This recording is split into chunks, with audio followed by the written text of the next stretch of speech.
I'm live. Hey y'all. So I am in my kitchen making a pizza.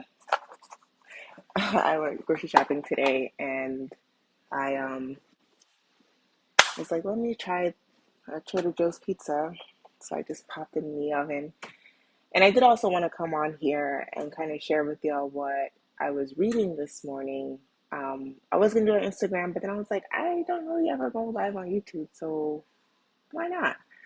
But yeah, so this morning I was reading the Bible, and I originally wasn't reading about Gideon. I was reading about something else that I had looked into since like Friday, and like Gideon just kept coming up. So I was like, let me just read about Gideon. And so if you haven't read the story, I definitely encourage you to read the story. I should probably get my Bible so I can actually like reference it because I'm on live on my phone, so I can't even use my Bible on here. But um, I definitely encourage you to read the story of Gideon. And I didn't realize like how impactful it would be for me today, just in this season in my life. Um, but pretty much I'm paraphrasing now. But like I said, go read the story in the Bible for yourself. If there's anyone on the internet telling you about the Bible, make sure you go back and read it for yourself because I'm human and I could very well not get it accurate. But I'm reading the story about Gideon, and pretty much like God tells Gideon to seize the Midianites, and um, he reminded me of me because he was just like, God, if this is you, prove it. And I resonated with that so much because I've been at points where I'm like, okay, God, just show me one more sign to make sure that this is really you. Gideon did not just ask for one sign, he asked for like multiple. Like when I think it was like three or so, he was just like, okay, God, if this is you, show me.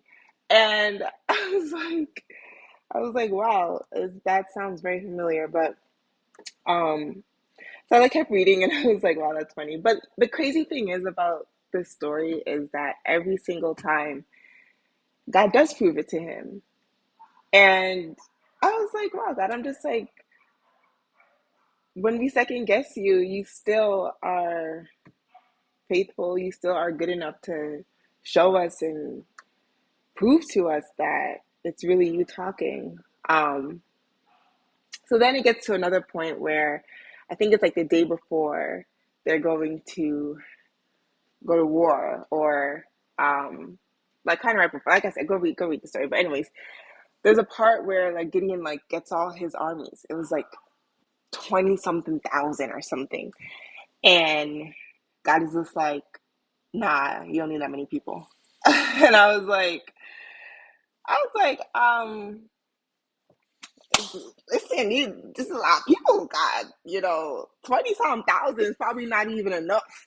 And God is just like, no, you don't need that many people because if you have that many people, they're going to believe that they seize these people based off of their own strength and not because of me. I was like,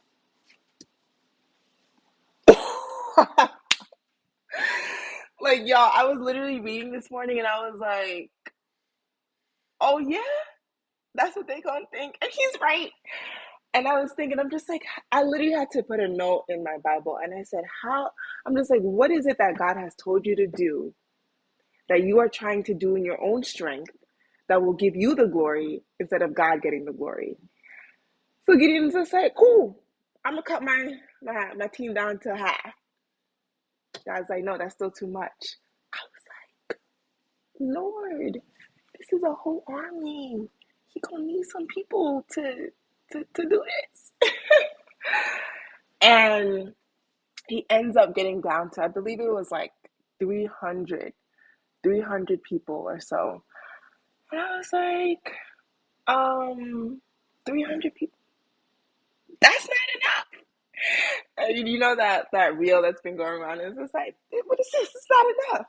And the person's like, make it enough.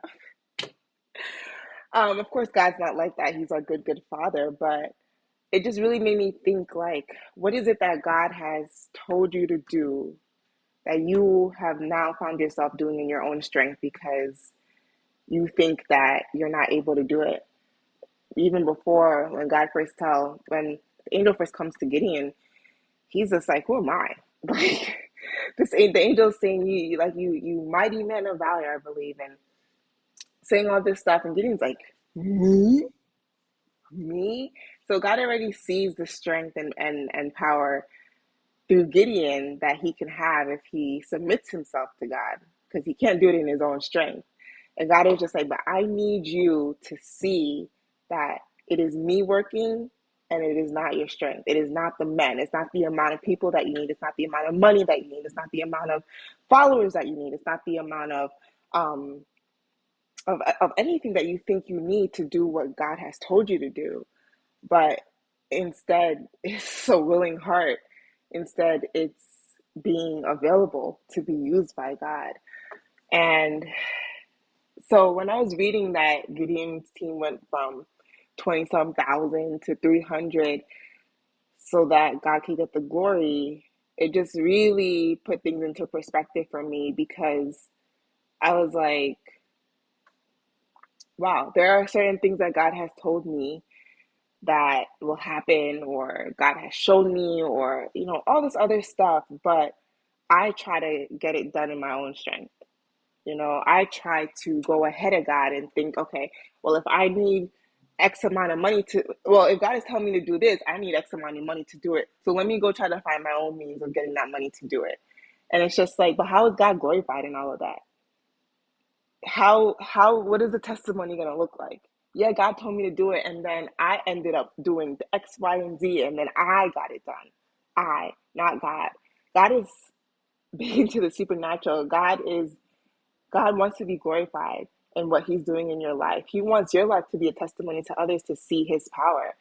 And so when I was reading this story today, I was just like, sometimes God literally just has to speak once and that's it. He gives you directions, that's it. Just follow that and don't deviate from the plan. Don't try to do anything else, or don't try to do it in your own strength, because God doesn't even ask you to do that. Like, God didn't tell Gideon to have a team of 20 some thousand people. He didn't. He just said that you were going to win, that you were going to seize them. And so it just had me thinking all day, literally, of just like, what is it that God has shared with you that you are trying to do in your own strength? God hasn't asked you to do anything more than what he's told you. So why are you even trying? What if you had the faith, like Gideon, to cut your team in half? Not even half. To cut your team down to little to nothing so that God be glorified. What if we just trust what God said the first time? And even though Gideon needed God to prove it, and I'm sure God has proven that he said something to you multiple times. I've been there. Oh, let me check out my pizza and make sure it's not burning. Okay, I think we're good. But yeah, and then another interesting part of the story, I really should get my Bible, because this was really good and I don't want to get it wrong. Let me go find my Bible. Not find it. I know where my Bible is, but I use my phone a lot. So let me get it. I believe it was in Judges 6. Bear with me, y'all. All right, I got my Bible. All right. What's my phone battery on? I hope my phone doesn't die, but it's okay. We will get this. So in Judges 6.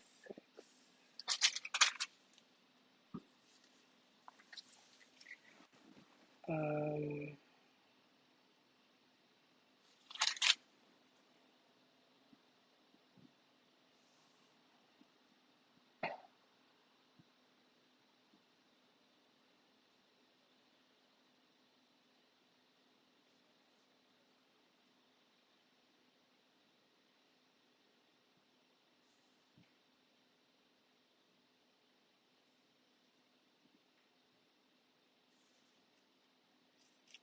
So if you want to read the story, it's in Judges 6 and 7, and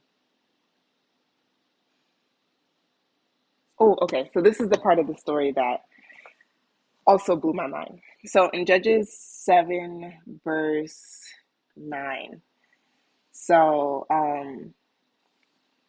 it says, that night the Lord said, get up, go down to the Midianite camp, for I have given you victory over them. So God already tells Gideon multiple times before this part, like, hey, I've given you victory. Like, you're going to win. Even with only 300 men, you're going to win.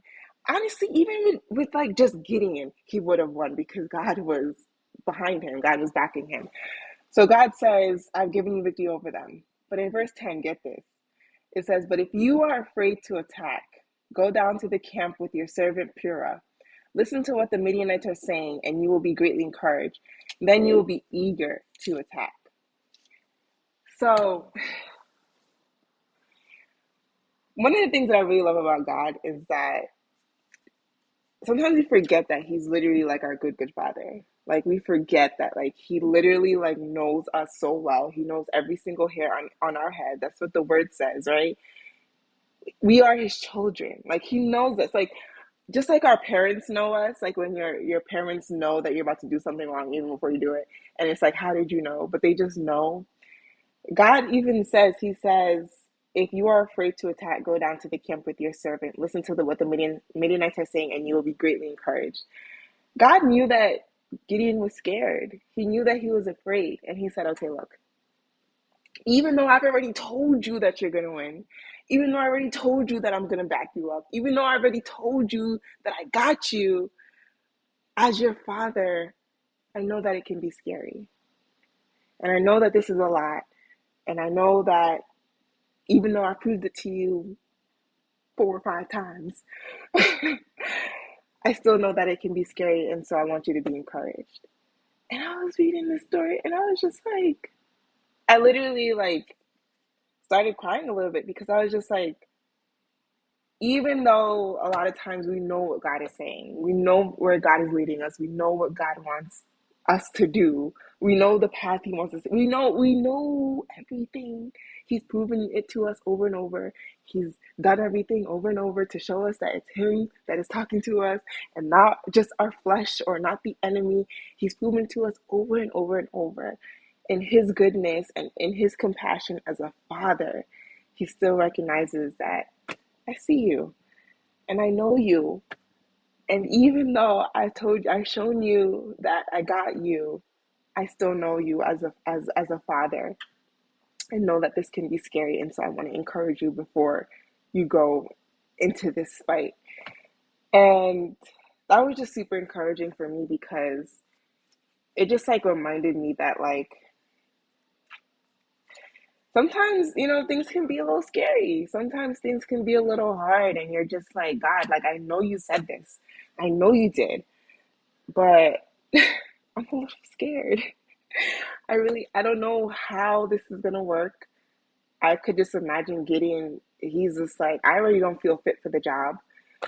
And you cut down my team to basically nothing to fight a team that is probably 10 times bigger than I am.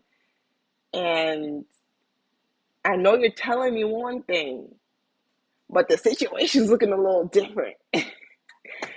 And so God is just like, you know what? Even if you are afraid to attack, go down to the camp, listen to what the Midianites are saying, and you'll be greatly encouraged. And so of course, Gideon was scared because God said, if you are afraid. And he did go down to go listen to what they were saying. So Gideon took Purah and went down to the edge of the enemy camp. The armies of Midian, Amalek, and the people of the east had settled in the valley like a swarm of locusts. Their camels were like grains of sand on the seashore, too many to count.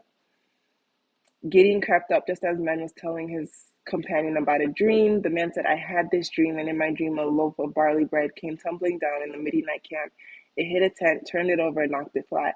His companion answered, your dream can mean only one thing. God has given Gideon, son of Joash, to Israel victory over Midian and all its allies. So not only did God already tell Gideon that he was going to have victory. He was just like, all right, maybe hearing it from me is not enough. So the very enemy that he was going to attack, he crept up and listened because God told him to. If you're scared and you need some encouragement, go listen to what your enemies are saying. And even his own enemies had a dream and an interpretation of the dream that we are going to be defeated by Gideon. And then that encouraged Gideon to go to war and to fight. And eventually, I'm sure, as you know, as the story ends, wins because, I mean, obviously, God said it.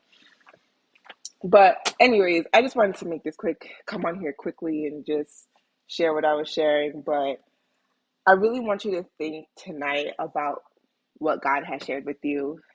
Let me check on my pizza one more time. Okay, I think my pizza's almost done. So let me wrap up here. But I really want you just to sit and think about, some of the things that God has shared with you. And think, one, am I giving God full control or am I trying to take control?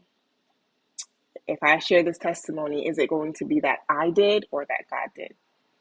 Two,